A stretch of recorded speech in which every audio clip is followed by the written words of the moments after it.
قلت ذكر المصنف رحمه الله تعالى شبهتهم الثالثة، وهي قولهم الكفار يريدون منهم النفع والضر، يعني أن أولئك المشركين الذين نزل فيهم القرآن لما قصدوا هذه الأصنام يرجون منهم جلب النفع ودفع الضر. فيقول هذا المشبه: وأنا أشهد أن الله هو النافع الضار المدبر، لا أريد إلا منه، يعني لا أريد من أحد جلب النفع والضر إلا من الله تبارك وتعالى.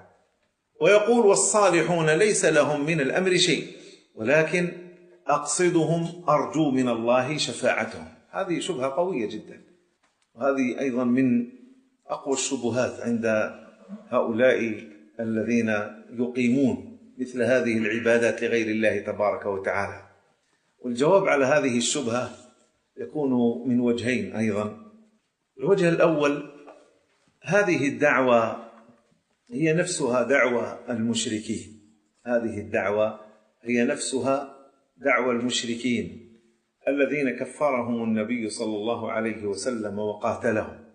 فكما زعمتم أيها المشبهون أن معظميكم شفعاء لكم عند الله، فكذلك أهل الجاهلية الأولى زعموا أن من يعظمونهم هم شفعاء لهم عند الله تبارك وتعالى.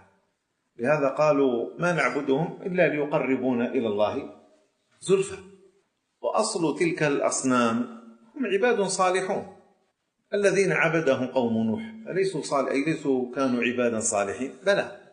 ثم لما ماتوا زين لهم الشيطان أن يصوروا تصاوير لهؤلاء الصالحين حتى يتذكروا عبادتهم، فلما نسي العلم وجاءت الأجيال بعد ذلك لا تعلم شيئا، ظنوا أن هذه الأصنام هي المعبودات التي ينبغي أن تصرف لها العبادات، وكانوا يقولون: ما نعبدها إلا لتقربنا إلى الله زلفى. كانوا لا يعتقدون استقلالها بالنفع والضر. لماذا؟ لأنهم كانوا يعتقدون الربوبية في الله تبارك وتعالى. فهذه الشبهة هي نفسها، أو هذه الدعوة هي نفسها دعوى المشركين من قبل، من أن هؤلاء إنما يعبدونهم لأجل طلب الشفاعة منهم كي تقربهم إلى الله زلفى. هذا الوجه الأول.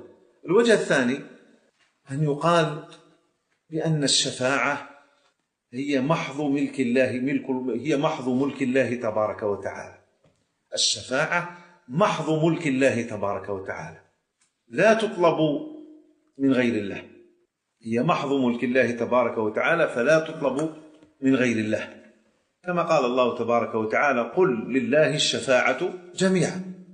قل لله الشفاعة جميعا، هذا دليل على الاختصاص، وأن الشفاعة يختص بها رب العالمين. ثم قال جميعا، أي لا يخرج منها أي شفاعة، هذا عام في كل الشفاعات صغيرها وكبيرها.